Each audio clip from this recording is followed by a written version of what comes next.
Good evening and welcome to this special edition of Titans and Trailblazers, where today I'll be speaking to a Southern African sister of mine who's doing very well for women empowerment, protocol and etiquette businesses, and generally doing a bit to make sure that we can project what's working in Zimbabwe and take the Zimbabwean agenda forward. You know, Titans and Trailblazers is a Pan-African show, so in the subsequent episodes, we'll be dealing with a lot of people who are non-Ghanaians, but trying to showcase what works in Africa.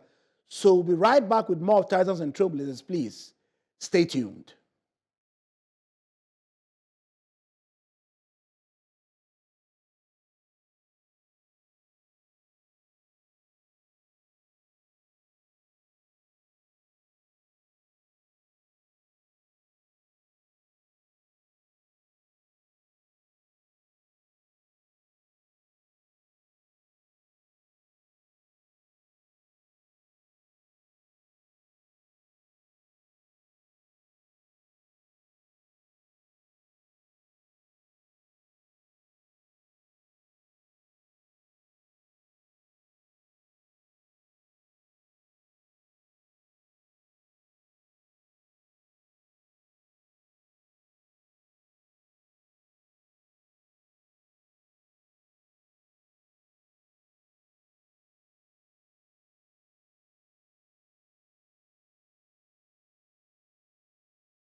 Welcome to one of my most favorite parts of every Titans and Trailblazers show, the part where I share some musings with you and share some reflections on contemporary issues, either from one of the several books I've written and edited, or from contemporary issues confronting this famous continent of Africa. So, what's trending in Ghana in the last week is a very excellent media engagement by the president of the country, President John Dramani Mahama, where he spoke on a smorgasbord of issues, different issues. And the one that seems to be trending quite a bit is the issue around restaurant service in our beloved country. And he lamented a bit that when it comes to restaurant service delivery in Ghana sometimes, the waiters come across as if they are doing you a favor. He also said that in other countries where you go, even before you finish drinking that glass of soda, they're asking whether you want a refill, whether you want more drinks. And he said, if you are the shy type, you keep saying, okay, bring it. And then he said, as they are bringing, your bill is going up. So he said, look, if we are going to succeed in the hospitality and tourism sector, if we are going to succeed in the creative services sector, If you are going to succeed in bringing the famous Black Star experience to fruition, then it's imperative that we watch our service delivery propensities and we improve our customer experience delivery. He also finished that segment of his submission by saying that it's an attitudinal challenge, and therefore we need to deal with attitudinal matters, and then maybe the blessing will come. So anytime it comes to service issues in Africa, I'm excited and I'm troubled in equal measure. Excited because I can tell you that in this same Metro TV studio 22 years ago, I was discussing with the host of the Good Evening Ghana program issues attendant to branding Ghana. And I remember I had two co-panelists at the time, and the famous Komla Duma was one of the panelists at the time. And we're speaking about how if we are going to create a vibrant brand Ghana, then it means that it doesn't matter what adverts we place on CNN or Al Jazeera. The proof of the pudding is in the tasting and the eating. So you can run the most iconic global branding campaign and attract a horde of visitors who are coming in for leisure, they are coming in for investment purposes, they are coming in to look for joint venture opportunities. But once you put up a global branding campaign, once you come up with the Black Star Experience campaign fully fleshed out and deployed, then what the president said becomes important, because once the people start trooping in and they get first of all to the airport, which is the first national brand touch point, from immigration officials to those who work for the Ghana Airport Company Limited, to those who work for civil aviation, to all the actors in that airport space, they need to understand that they become the foremost brand ambassadors for brand Ghana. It doesn't matter who the president is. So indeed, at that critical airport interface, you are the president, you are the finance minister, you are the education minister, you are the chief of staff, you are everything rolled into one. Because when that visitor meets you, you are the microcosm of brand Ghana. This is what the president was saying. So if we are going to get an attitudinal fix, then you know what? So look, I've been tracking presidential submissions on service excellence for decades. Look, President Mahama, in an earlier iteration, also noted once that for a certain utility company, it is important for them to improve their service quality before they improve their tariffs in the same Ghana. In this same Ghana, another president on May Day dedicated about 20% of his speech discussing our sloppy attitudes, reading Bible at work, carpenters who don't do a good job and they say, oh, it's nothing, you just go, people watching the clock, rude on telephone. So I've been tracking presidential submissions on service excellence for years, because when I started my academic career, that's one place I focused on. Issues around service excellence, service delivery, service orientation, customer orientation, market orientation. So I understand the issues thoroughly, not just from a Ghanaian, but from an African perspective. So I'd encourage you to go and look for that article I wrote about the Black Star experience and fixing the customer experience first, and explaining that from a policy standpoint, I would recommend that, given all the many actors in the hospitality and tourism space, maybe there should be a unit or a person designated with a national reorientation as time. In fact, in Nigeria, I think they have a ministry, and part of the name is national orientation. I think in Ghana, at a point, we also had a ministry, half of the name was also national. So I know this orientation name, at least in West Africa, is not uncommon. But you see, the issue is not just around pronouncing orientation. You need to have somebody who is a master service planner. who can create dashboards in the Jubilee House and create dashboards industry by industry and have people measured from a public sector perspective.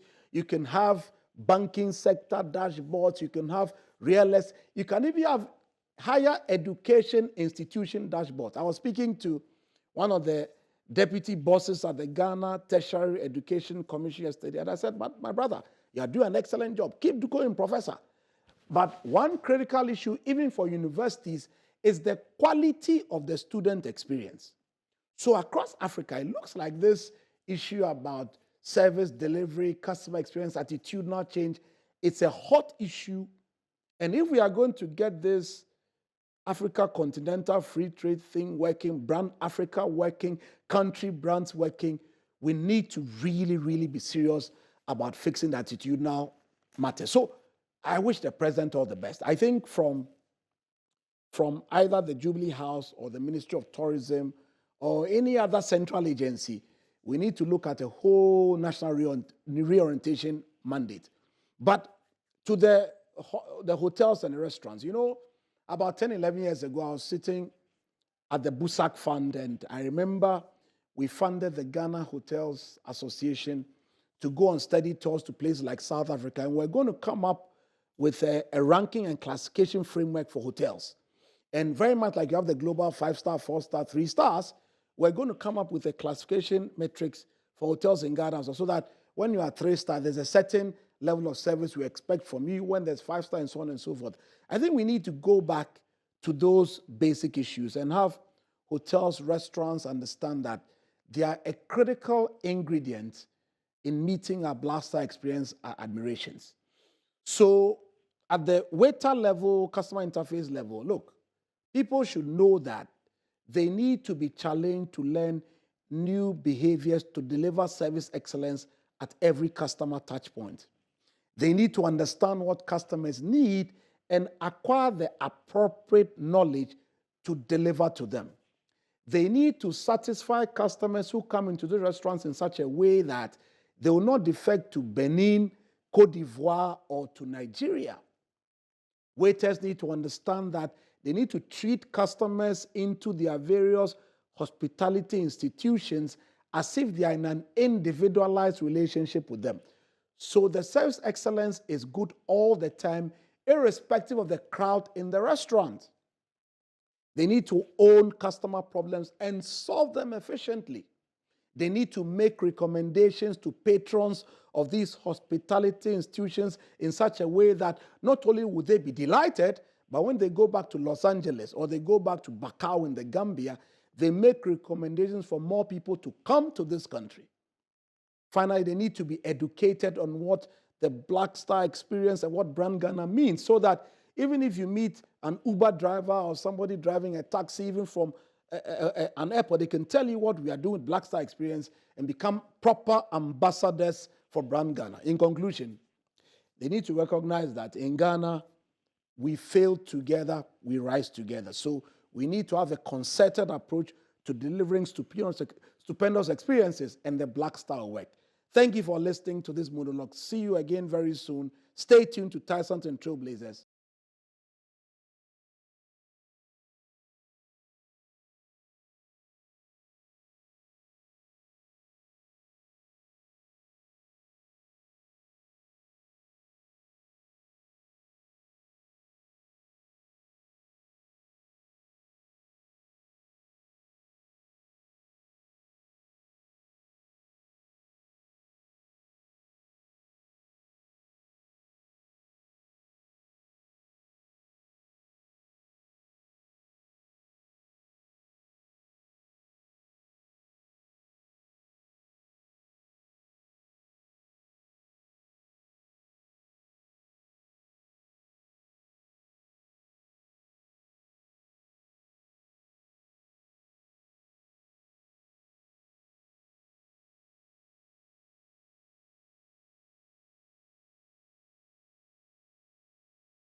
Welcome back from the break. And today I have my good friend Shama. And she's a very pivotal lady in articulating issues attendant to women in business in Zimbabwe. So I'm going to have her do a self intro, tell her a bit about herself, and then we can take the agenda for it. And you can see our color hues are almost similar. So we have a certain telepathic effect. Shama, welcome to Titans and Trailblazers. Hello, sir. How are you, Doc? It's a total pleasure to see you. I'm fine. You're looking very radiant back in Zim.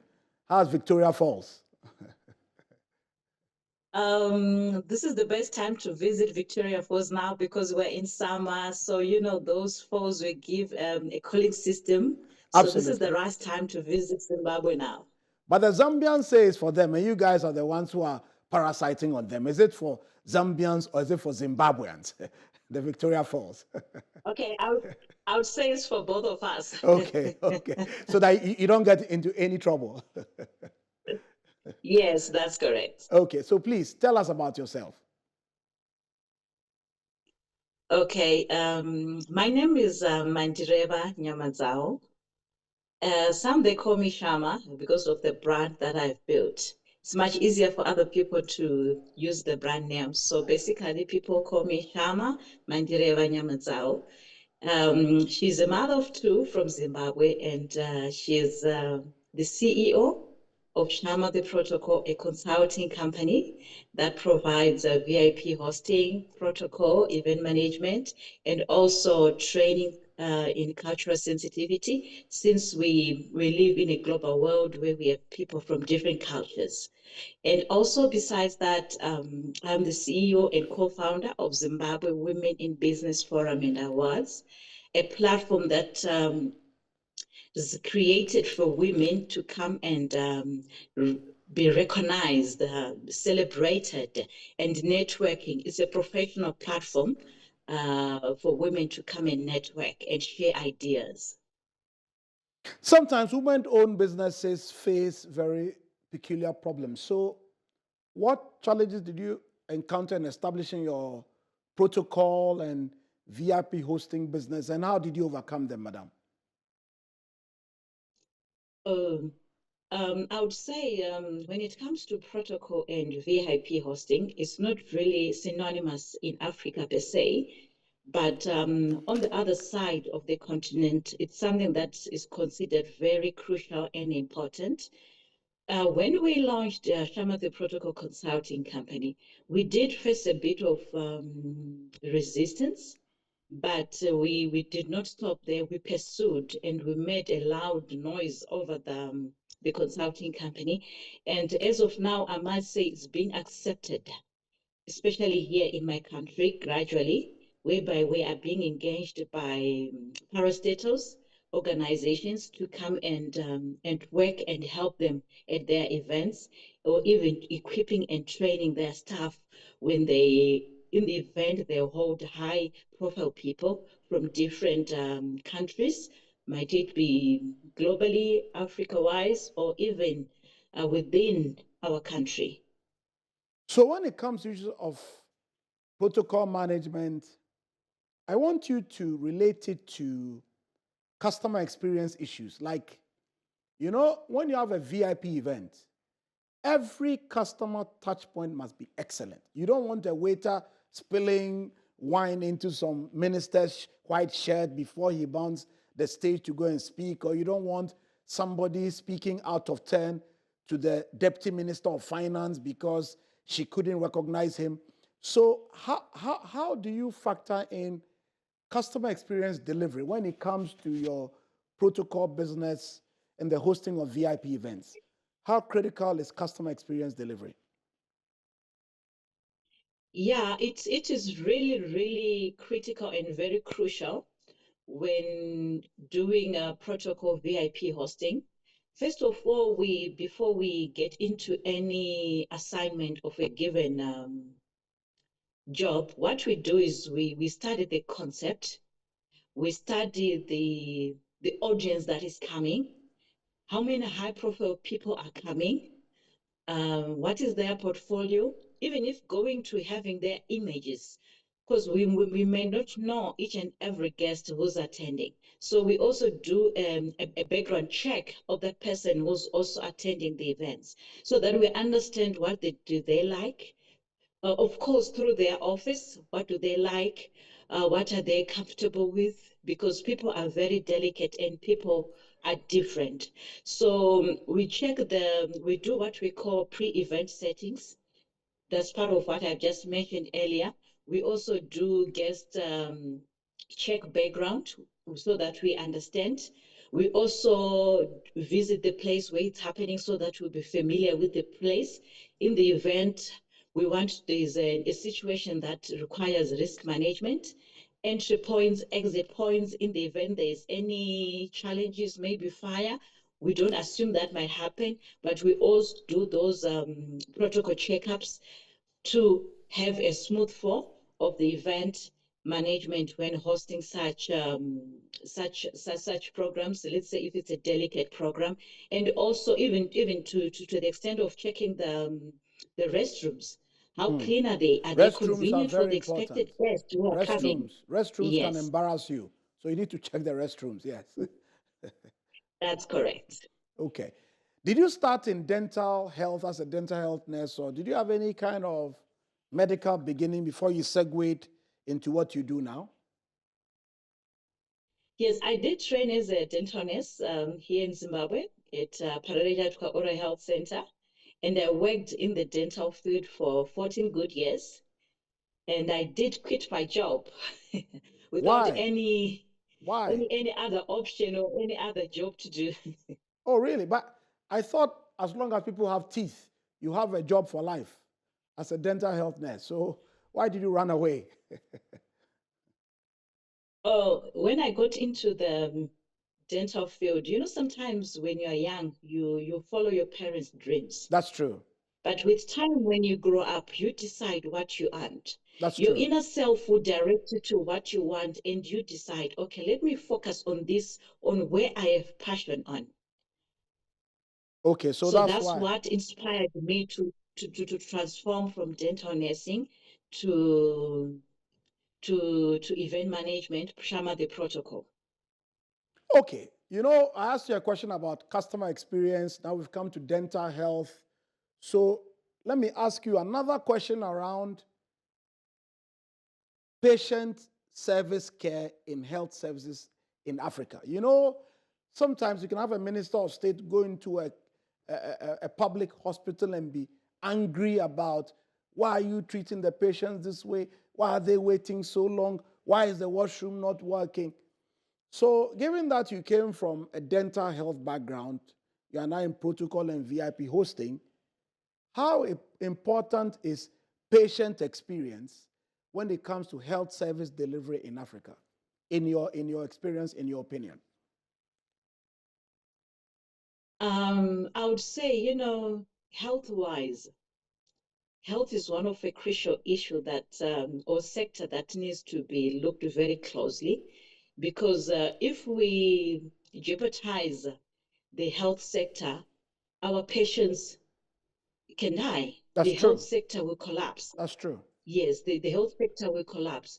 So health plays a very, very crucial role in any given society, whether it's a hospital, whether it's home, whether it's a venue, whether it's a hotel, whether even our work environment. That's true. So I'll outside by rounding up that health sector is something that is very crucial and that needs to be handled with due diligence. And it's very, very, how do I put it?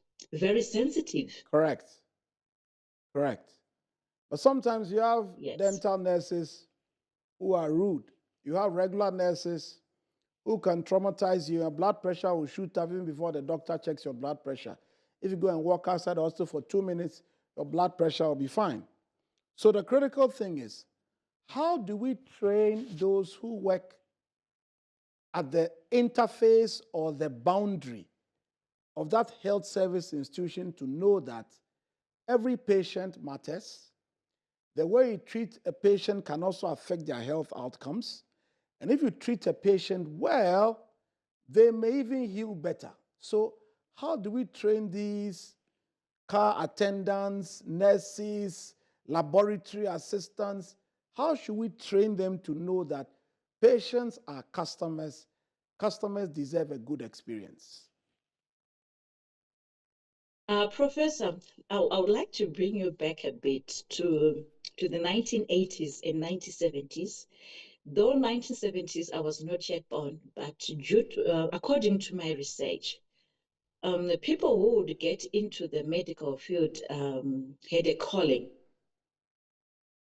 Unlike us, the ones who were born maybe 90s, 80s, 2000s, we are getting into these industries without passion, without sympathy. Absolutely. We're doing it monetary wise. Absolutely. That's my answer to that. Absolutely. If I'm to take my mother, years back when she enrolled into nursing, she had passion for it. She had people at heart.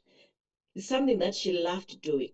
But now I'll just say, okay, I don't have anything to do.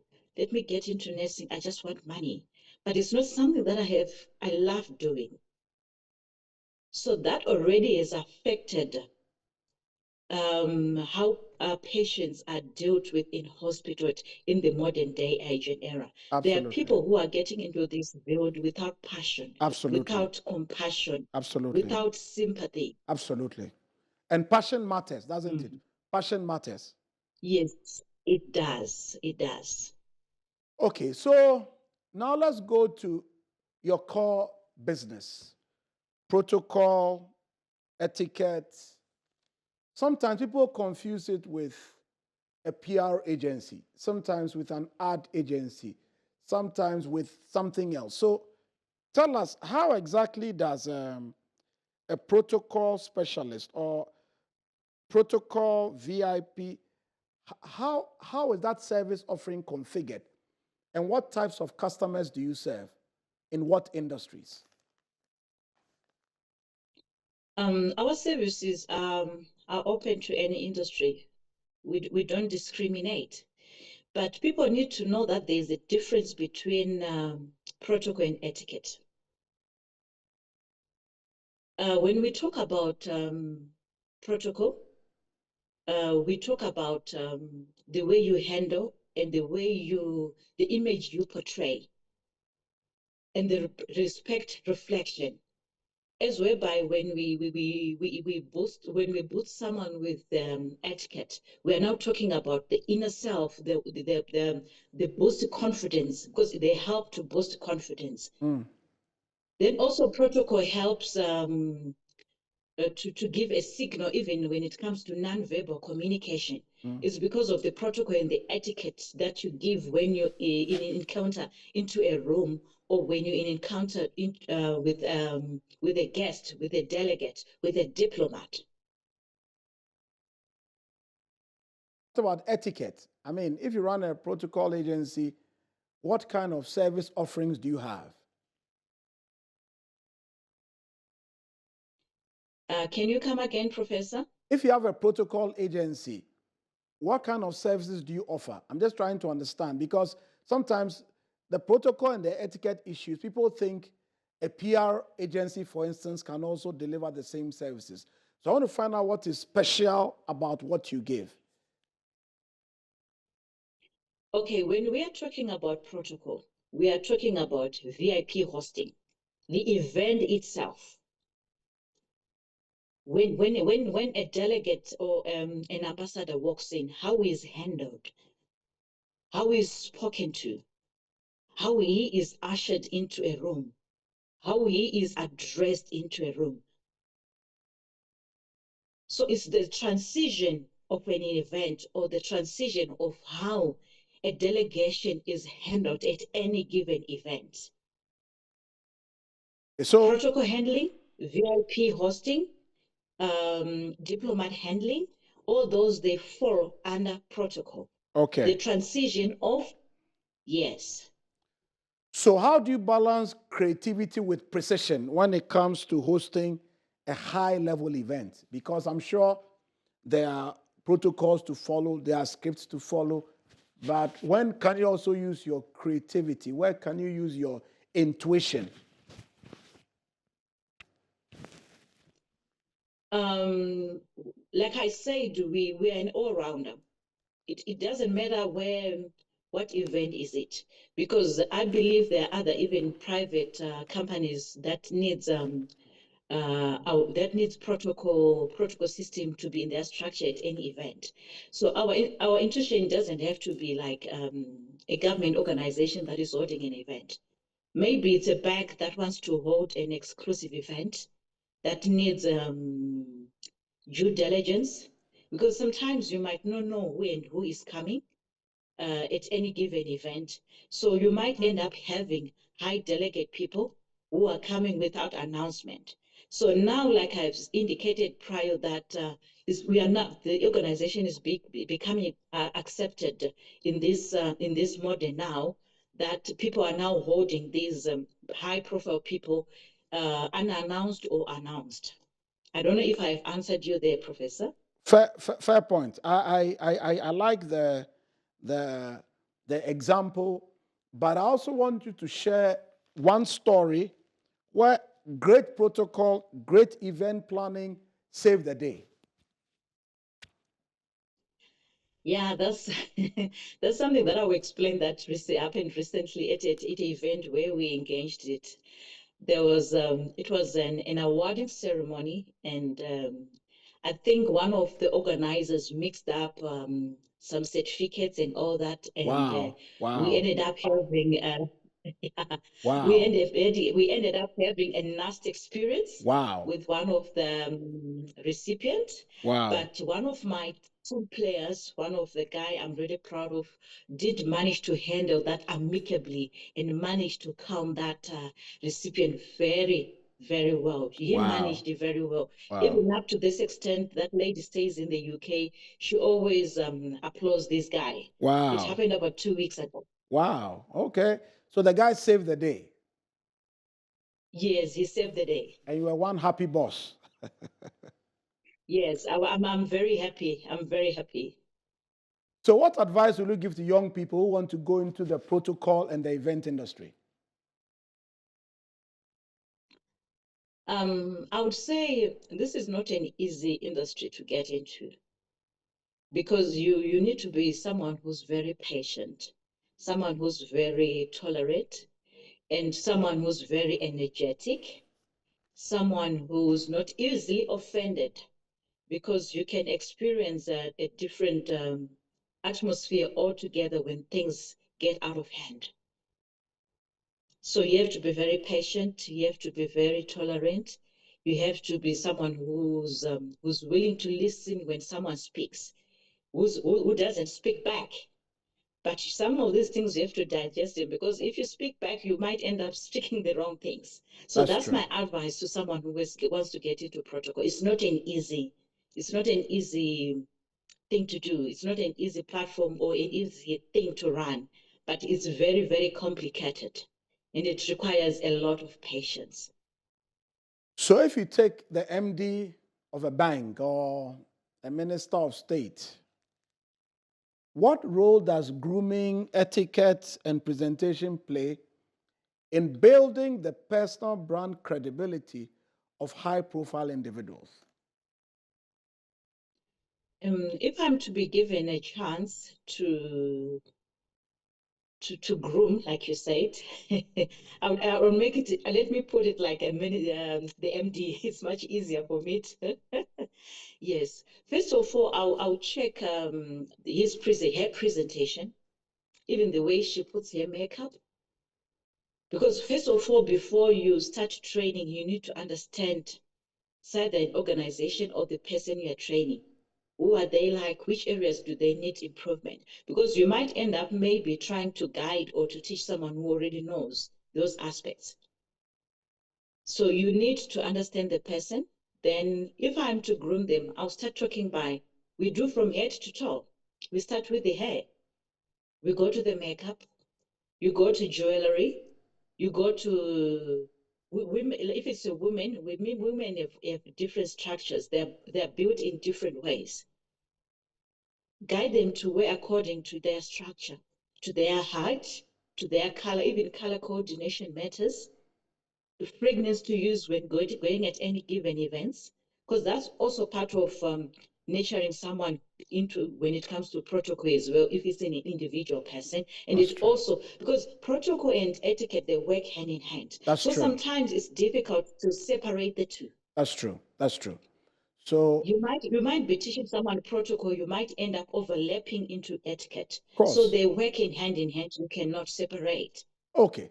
So, on that hand in hand note, we'll take a short break on Titans and Trailblazers. We will be right back.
Welcome back to Titans and Trailblazers. And we ended the last session looking at issues attendant to grooming etiquette.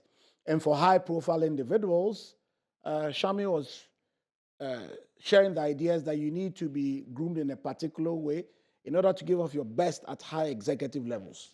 So, Madam, you have this famous Zimbabwe Women in Business Forum and Awards. Please tell us what it's about, what kind of platform is it, and how did the forum even come about? What were your ideas, and how's it going, Madam? Oh, thank you, Professor, for that one. You have just touched a real nerve because that's where my heartbeat is at the moment. Absolutely. Zimbabwe Women in Business Forum and Awards is a platform that we created with my partner Kudzai Mukuku to celebrate women, to create a platform for them, a professional platform for them to come and network and mix and grow their business in different ways. We are not picking any criteria of business, but we are saying it's open to everyone. Okay. Okay. So your partner, you set this up with your partner. This is your business partner, right? Yes, that's correct. Okay. So the Zimbabwean Women's Forum, is it an association first before we go to the awards? How does it work? Okay, there's no separation between the two Okay, okay. because we do forums. Like for instance, last 2 days ago on Saturday, we did a masterclass equipping women. We partnered with about 2 lawyers and also three prominent business women who are doing very well of high profile here. They're business trailblazers. They are doing very well in Zimbabwe. It was themed mastering the laws of business. So it's not just a forum, but it's a forum that also at later stage or at other stage, we do awards celebrating women who are doing well in business. So, how do you ensure the forum or the platform stays relevant and inclusive from women who come from different backgrounds, different sectors, different industrial persuasions, even different economic levels? How do you ensure the forum remains relevant and inclusive for different classes of women and their businesses? At Zimbabwe Women in Business, we don't discriminate whether you're a small entrepreneur or you're a medium entrepreneur or you're a high entrepreneur. We try to accommodate all. We are even in the process of planning to do even what we call engaging the women in business who are in the village by doing outreaches, because even in those in the village, we want them to come on board. But we see that they are lacking resources because maybe of network, or because if we were to look at things now, we are moving more into the digital, and those who are in the village are less privileged. So those outreaches would say, okay, we want them to come on board. Let's do the outreaches. We spread the word. We bring them to the modern side of town. We celebrate with it because we don't want to discriminate whether they are from the informal sector, whether they are from the rural, whether they are from the towns. So this platform wants to cater for everyone. As long as you are a woman, as long as you are a woman above 18 years who's allowed to start a business or to start a company, we are accommodating that because we want this program to be a long run, not just a phase where we celebrate those we have achieved, but we want it to do the baton man to stick pass over like a relay. Very well said. So, a lot of women struggle with visibility when it comes to the businesses they set up, the businesses they lead.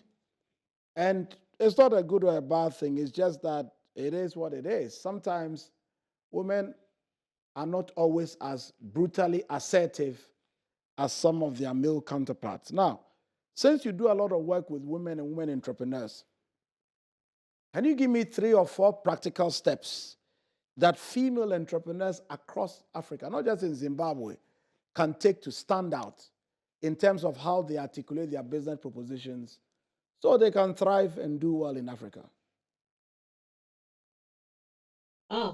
That's a good one. That's a good one. Professor, on that one, I would speak about issues of collaboration. Look for other women who are in the same sector like what you're doing. Collaborate with them, so that you can have a good brand visibility. Because you might get into a room where you don't know 10 people, but rest assured, you might get out of that room with maybe 8 contacts. And those from 8 contacts, definitely maybe out of 4 out of those 10 people, they're already in your network and you start working together. Invest into marketing strategies. There are different marketing strategies that are available that may suit within that person's budget. Like these days, people are investing into social capital. There are different social capitals like digital marketing platform. Go to any sports activities people are doing, playing golf. That's also a social capital. I use golf as a good opportunity for social capital. Because, for Absolutely. example, if I'm to say I want to see the CEO of MTN, I'll say, for example, I'll know he likes playing golf at this club. I just go and invest into that club. The next thing, I'm in the golf course 3 4 hours with that CEO whom I wish to see or to speak to. Imagine having a conversation 3 hour, maybe having nine holes or 19 holes or 24 holes. Imagine would have sealed a deal. So invest into social capital, network platforms, attend network platforms where women are gathered. That will be a good move, I must say.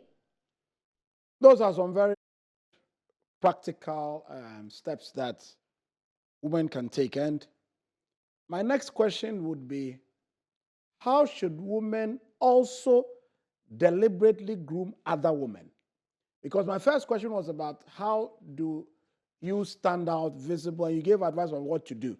Now, those who are very successful, how do they also come down and serve as coaches and mentors to other female-led businesses? What would your advice be? My advice would be that you mean to say for those who are up there or the ones that are below there? Can you rephrase that? I was asking, how do women leaders, women entrepreneurs, also coach other women entrepreneurs below them so they can bring them up to the levels at which they are operating at? Woman on woman. Okay, or women to women. Yes. Yeah, those who be up there, I would say when a young woman or a young entrepreneur who's getting into business, when they come and seek guidance, guide them accordingly, because sometimes you might think that you are getting mentorship from someone who can help you, or someone who can take you to a greater level, or someone who would transform you to be a better person. But I've come across also on the negative side people who complain that they got wrong mentorship, whereby you get mentorship from a high profile person and you end up excelling better than with the person who have gone to submit under mentorship under. So I would say guidance is very important when you are offering mentorship services.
Thank you very much for joining us on this episode of Titans and Trailblazers, where we engaged my sister from Zim, and then she made it very clear to us that image matters.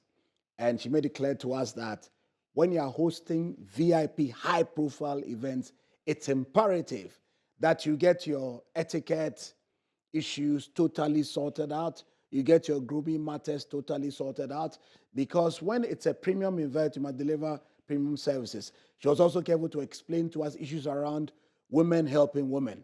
And she gave us some excellent tips on how women-led businesses can overcome visibility challenges. So from joining golf clubs so you can play golf with the MTN CEO and get 3 hours to close a deal, to practical steps like getting your branding right, she's given us a true masterclass in what it takes to succeed as a female business and also in the etiquette and protocol business. So till we come your way again with another riveting episode of Titans and Trailblazers, that's all for tonight.